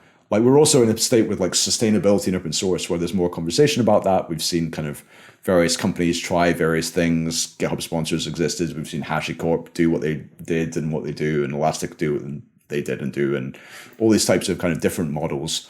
And to me, it's kind of felt like a sort of natural solution to the problems really that I guess I've seen, which is that Another thing you get with like a volunteer run open source project like Homebrew, where no one's employed to work on it, is every so often big companies come to Homebrew and they say, hey, we want, integration for SSO or MDM or one of these other like big company problems that small individuals and hobbyists don't have. And the Homebrew volunteers go and, look at some SAML documentation or whatever, and they're like, oh, no. I'm not spending my evenings and weekends on this. I have absolutely no interest in doing that. So it feels like there is a kind of happy middle ground where the companies who have budgets and requirements for stuff that your average Homebrew user doesn't care about can get us in Workbrew land to go and be like, hey, like make Homebrew play nicer with the way our company does things. And that's essentially what we're doing. And that, I never really saw it floated that way until we kind of thought about it this year. And that as being like a way to look at open source sustainability through that lens, and like the prospect of kind of building a company and making Homebrew better at the same time. Like previously, when we were talking about this 10 years ago and we hadn't seen some of the success and less successful attempts at this stuff, it was more or less just like, get an open source company around an open source project, ... profit was like the business model, right? And I guess like I've never thought that was something I wanted to do. And like now we kind of have a nicer, strict separation where it's like Workbrew is doing stuff for money, which we will charge companies for.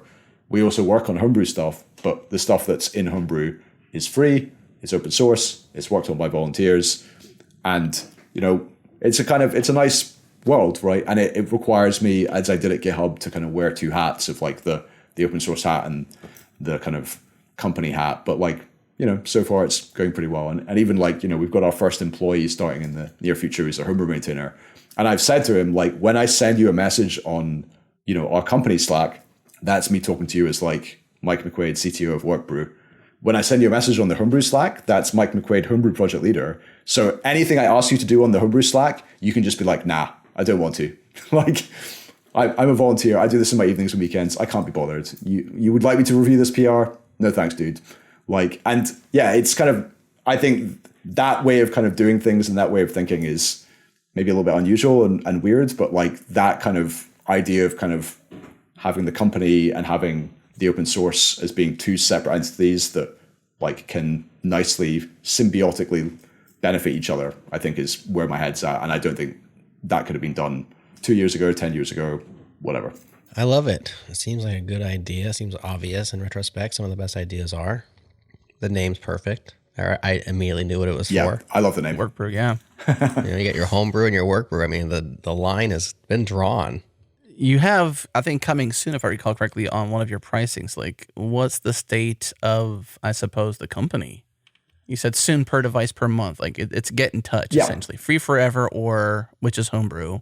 And then Workbrew is your price per device per month is soon, not a number. Yeah. So basically what we're doing right now is we're trying to recruit, I guess, what we or others call like design partners, which is essential like private beta people who join with the expectation that like the product is not done yet, but like you are going to help us decide what the kind of V1 of the product looks like.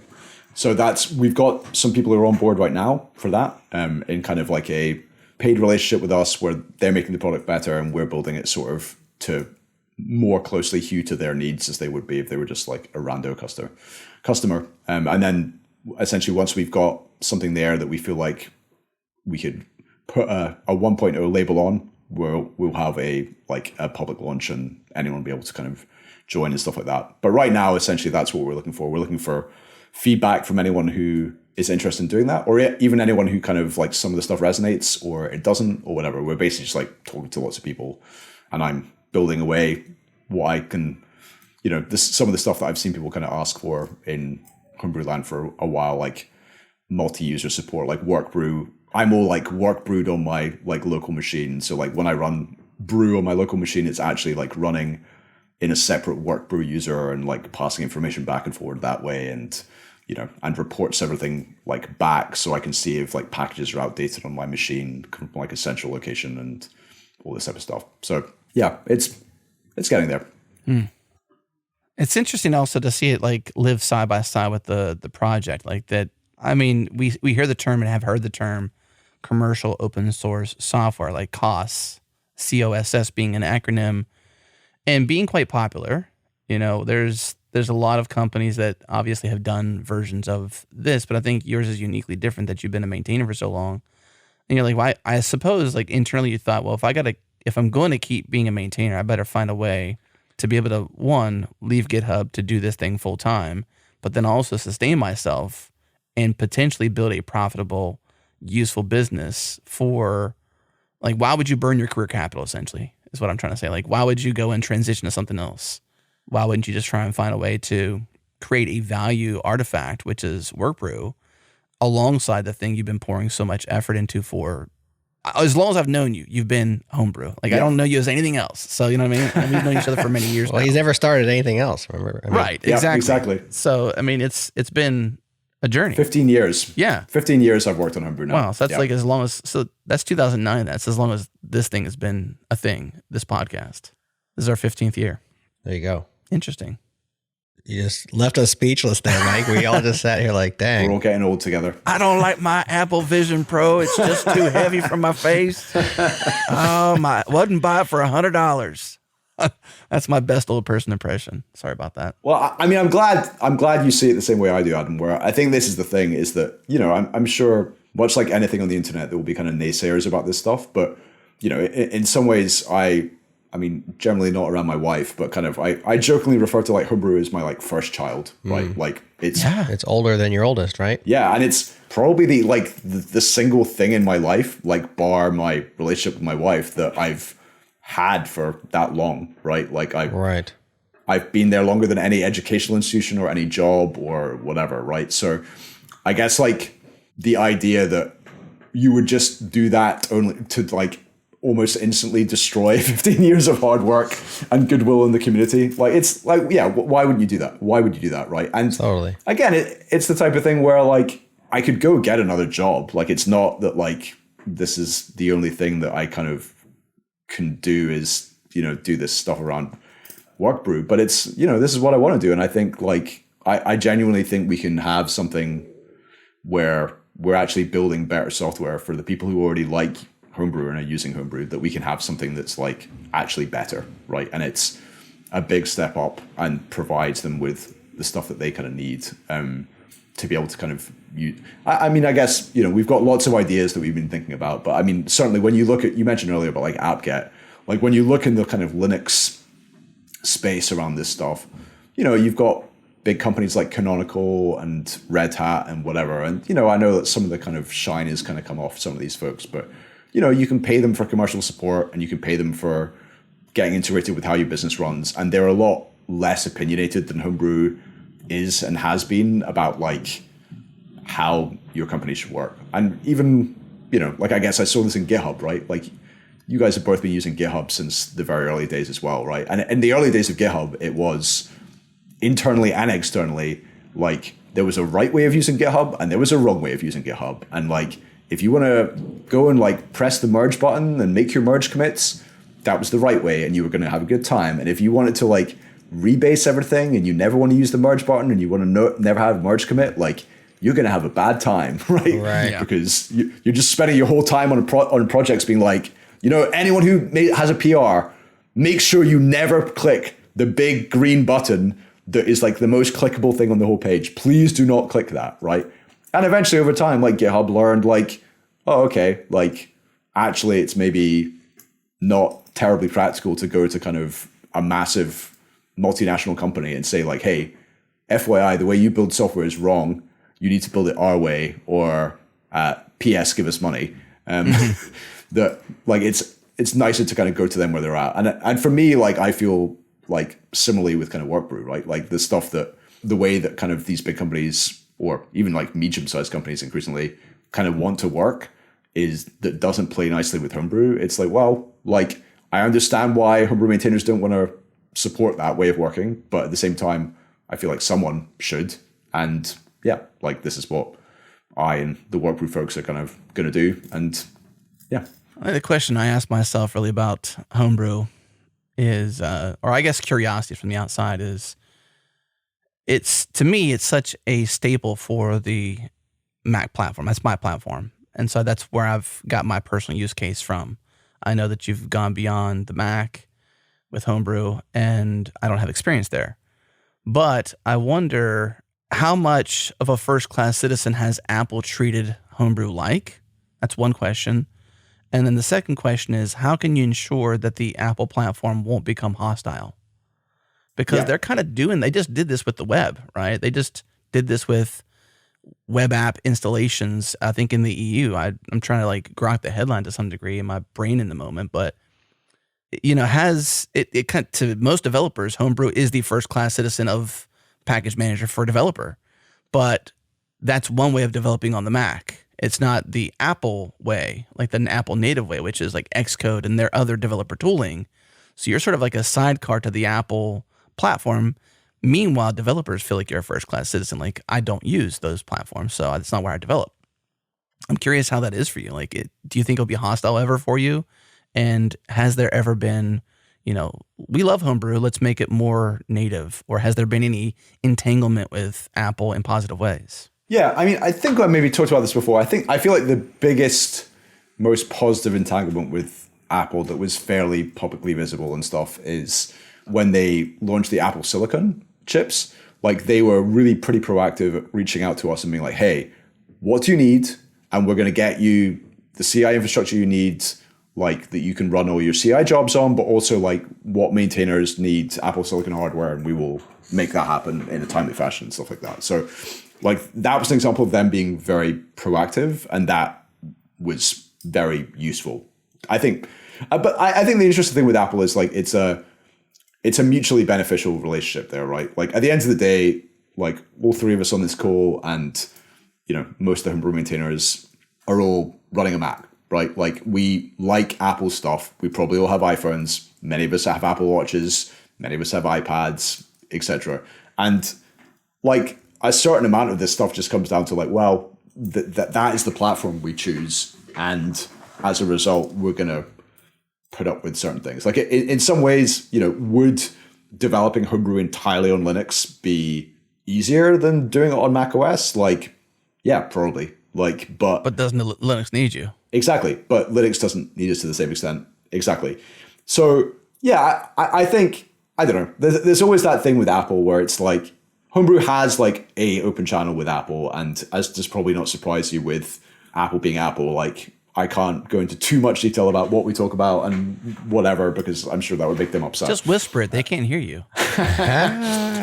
But like, yeah, I mean, I would say we have an open channel with Apple, but it could be better. Like but I guess even at GitHub, which was a fraction of the size of a company of Apple, like, by the end, I could see that like some of the issues that kind of GitHub had with like communicating or collaborating with people outside the company were just the fact that this is what happens when you have a big company, right? Yeah. And like the way Apple runs Apple, like, and is that required for me to get the shiny stuff that I like from Apple? Like, I don't know. Like, I'm not a business expert in that respect, but I definitely think that they run the company the way they run the company, and that makes things hard for them to have really, really deep collaboration with a project like us. Like, there's been times when they say like, hey, all we need is to, we can help you with this thing. We just need to know the name of your legal entity. And it's like, we don't have a legal entity.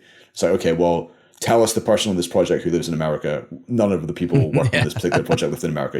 Like it's the stuff that like I can see it from both sides. Like I can see why it's hard for them to work with us, and it's vice versa. And I just figured they would have absorbed you by now. I just figured like they would have made Homebrew, to me, is like so ingrained and important to a developer's lifestyle on a Mac that they would be like, great, this is still open source, but now like this is an Apple project. Let's in quotes acquire it because it's just so crucial. Imagine if Homebrew didn't exist today. Like if tomorrow for some reason Homebrew went away, what percentage of Mac developers would be totally upset? And considering like, can tomorrow literally be the day of Linux on the desktop? Because Linux is easy to package manage. Linux is easy to use. And that's actually the target that most developers, like 99.9% of developers are targeting anyways. So like, what's the final nail in the coffin to make someone like a developer move away from the Mac? Would it be non-Homebrew support, or somehow they become hostile? Whatever. I mean, I think that's where I'd be at. What do you think, Jared? You're over like grinning over there. What are you thinking? Well, man? I'm thinking, how could it go away? Well, I don't know. It's hypothetical, Jared. That's the whole point of hypotheticals. Oh, I know, but but you're asking how Apple is acting based on hypothetical. But if I'm inside of Apple, I'm thinking, well, of course we could acquire Homebrew, whatever that means, hire all the people and whatever. But like, if Homebrew went away, like if Mike McQuaid died and John Britton and like everybody who's maintainers, they all died or they just quit. Let's be nice. Let's say they all quit. It's all open source. Like Apple could just pick it up, say like, okay, everybody on Homebrew. Would they though? They could very easily and say repoint your URLs to our infrastructure and everything's just hunky dory. Okay.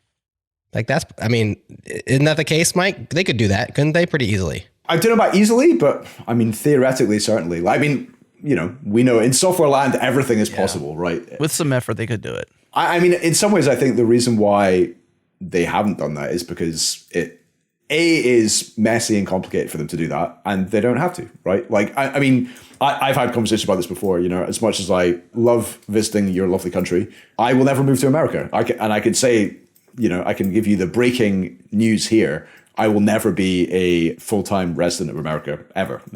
So if you're Apple, right? Like, if the project leader of the project is like, well, I'm just not going to move, and everyone who would have to, deal with Homebrew stuff is all in like Cupertino, and you have the person who's like contributed the most to the project and is like a project leader and it has a governance structure or whatever, and they're like, no, I'm not moving to America. You're all right. Thank you.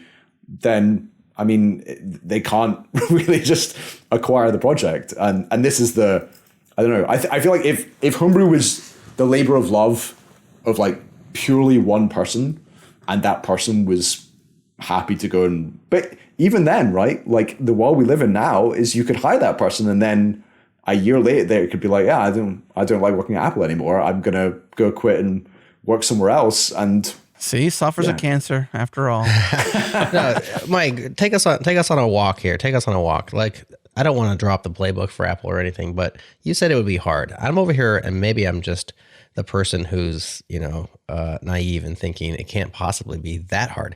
But if you're inside of Apple and your boss you're an engineer and your boss comes to you and says, Mike, we got a problem. What's that? Well, the Homebrew package manager deal. Like, yeah, I know it. All the maintainers just quit and millions of people are using this to install software on their Macs. We got to do something. And you're like, okay, what would I like? How hard would it be? Like, what would you have to do?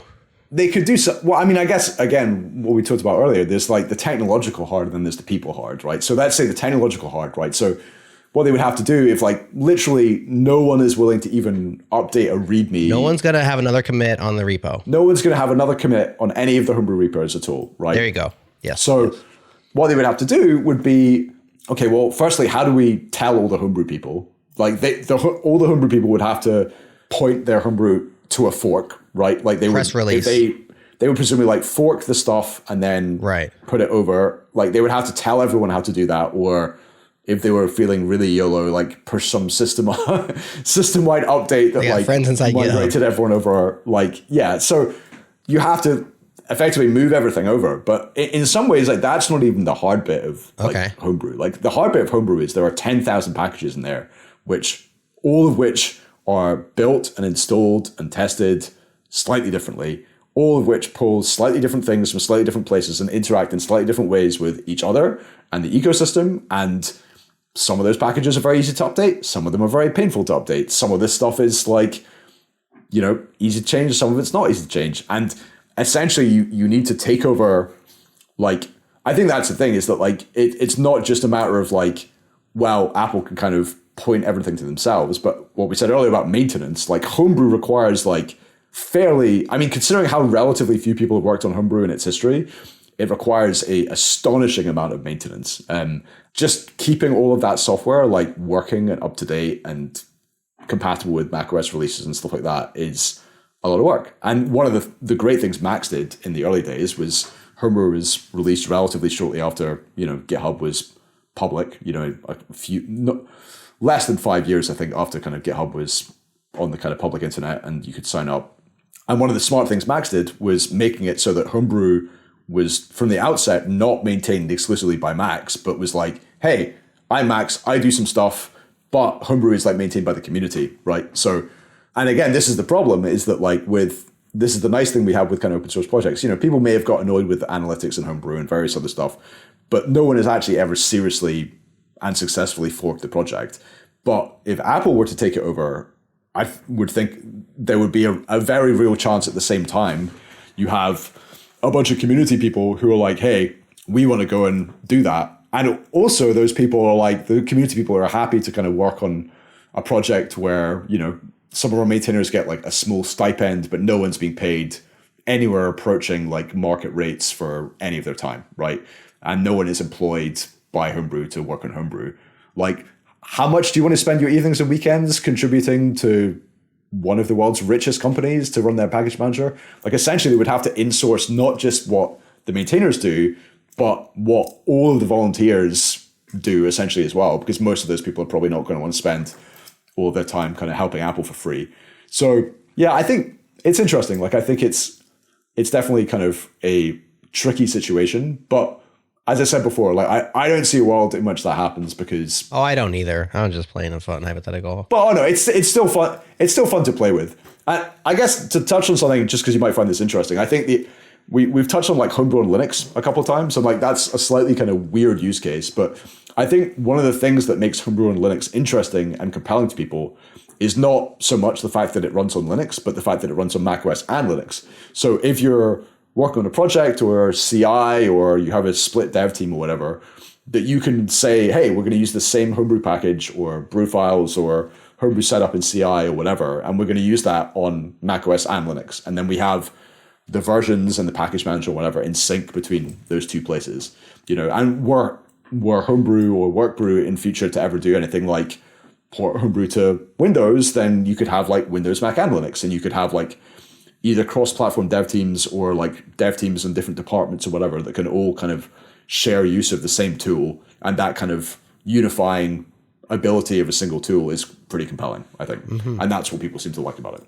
That is cool. So did you have some customers lined up before you launched, like some beta people? Because it's all like private beta now. You're trying to get you said you had some large entities who had previously approached you. Yeah, we've got some kind of like medium-sized companies in like private beta with us right now. But if anyone that's listening to this podcast and they think Workbrew sounds compelling and they would like to talk, then we would love to talk to you. Mike at workbrew.com, or what's the way? Yeah, so if you go to the Workbrew homepage, then there's like a contact form, workbrew.com/contact. And if you get in touch there, then we will reach out to you and we will talk to you about Workbrew or Homebrew or anything in between. Apple Vision Pro. Right. Any topic that Mike has discussed today on the podcast. It was workbrew.com. That couldn't have been like a open domain. You had to go get that one, right? That's just too good to just be like $15. Yeah, I think it wasn't very expensive though. But yeah, the name followed the idea by about 5 minutes. It was my CEO John's idea for the name, and I was like, yeah, like that's. And immediately I also thought like, you know, Homebrew, like it has its official logo of like the little beer mug, and we've got our own little vector diagram for that. But like, you know, when you install stuff in Homebrew, you see the little beer emoji in your terminal, and that's almost like the unofficial logo. Right. And I was immediately like, yeah, like almost the first thing that came was like Workbrew. Yeah, Workbrew is coffee. So yeah, love it. So workbrew.com points at homebrew or brew.sh, you know, but not the other way around. And of course, you have a Homebrew command line interface that has 35 million-ish users. There has to be at least temptation to like, you know, integrate Workbrew into Homebrew to get the word out. Is that something that you're thinking about that you'd like to do? Does that cross a line for you between the open source and the commercial stuff? Or what are your thoughts on that? I don't know. Like, I mean, it's never say never, but I think that's definitely something where it's not up to me. Like it's up to, you know, the people who work on Homebrew would need to decide that is in the best interest of the project for that to happen. And I guess like even this, you know, I've made a bunch of PRs to Homebrew to enable functionality in Workbrew. And again, like the way I think about it is like if I'm building functionality into Homebrew to benefit Workbrew, it should still be useful by itself. Like the analogy, have either of you two got kids who are like into like Legos nowadays? Yeah, sure. Yeah, so I feel like the way Lego is now compared to how I remember it growing up, like basically like now there's this real like two poles of Lego where you have like the really like super crafted kits, which might have like a shark fin that like this is the only kit that possibly has like a bit of plastic in this particular shape, right? And like you have the instructions, and like they might offer you multiple things you can build, but like ultimately it's just not as general purpose. And then you have the like, I can just buy a big go to the Lego store, buy a big bucket of just like bricks, and I can build with whatever I want, right?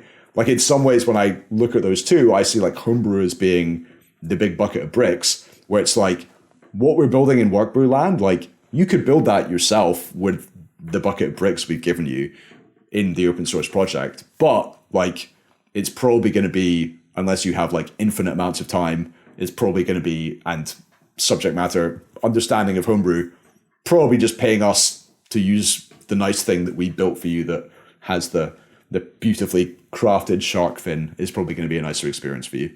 And I guess, you know, the other thing that I'm trying to do in building this, I mentioned before, you know, like I used to work at GitHub, and like for me, like developer experience on like GitHub and Homebrew and I guess the user experience on Apple products, like that stuff's really important. And like that's equally going into like what I'm building, like is I really deeply care about having a user experience that is very nice. And, you know, the number one user of Workbrew and is me, right, on my local machine. And I, as quickly as I could, replaced my like local Homebrew with kind of the kind of paid Workbrew setup. And every time anything annoys me, I basically drop whatever feature I'm working on and I like make it so it doesn't annoy me anymore, right? And I think like that to me is like the best way of building developer tools is you build something that you actually use yourself and you have a very high standard for quality and a very low standard for having things annoy you. And you're willing to take feedback like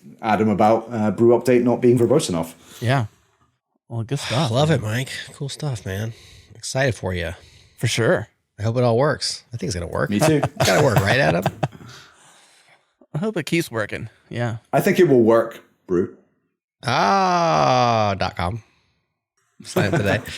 Yes. Workbrew.com. It seems like a proven methodology, right? Like it's very much Sidekick Pro, but it has even a clearer line because it's like home and work, you know? And it's like very, to me, like I like the cleanliness of that. I like the way you're approaching the open source stuff. Like it has to benefit Homebrew. It can't just be, well, we are the maintainers, so we're going to put it in there anyways kind of stuff. And I just feel like that's all very good vibes. And so I think you're on the right track. I just hope it works. I think it's going to work, but you know, come back and let us know if it's working or if you got something else that's we hope works. You know, anytime. You know how these things work. Yeah. How many times can you say work? I was trying for Maybe we should get 7. back to work. Come back to work. Yeah. Yeah. Well, this is work, right? I guess. No, this is friends. This is just 3 friends hanging out. That's right. How come all of our friends use Safari? I mean, I feel like we need to get some new friends too, because pretty much everybody we talk to are Safari users. I feel like our demographic is very streamlined at this point. Yeah, I'm cool with that. I feel like we should have you should do like a sticker run or something for like, I use like some sort of like, I choose Safari over Chrome. Like, yeah, I choose Safari. Yeah. I use Safari willingly and not by Apple dictate. Right. Like the rest of the people on iOS. Cool, Mike. Well, we'll let you go. Thanks for hanging out with us. It's been awesome, as always. Always a pleasure, guys. Anytime. Yes. Bye, friends. Bye, friends. Bye. Bye. 2 hours later.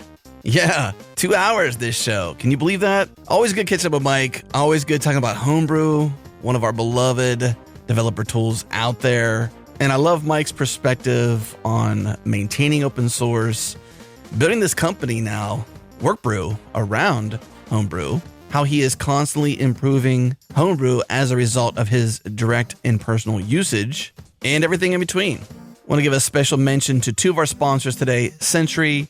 This is their launch week. Use the code changelog. If you sign up for a new account, you get 3 months free of the team plan, $100 off. Links are in the show notes, and also to our friends over at Image Proxy.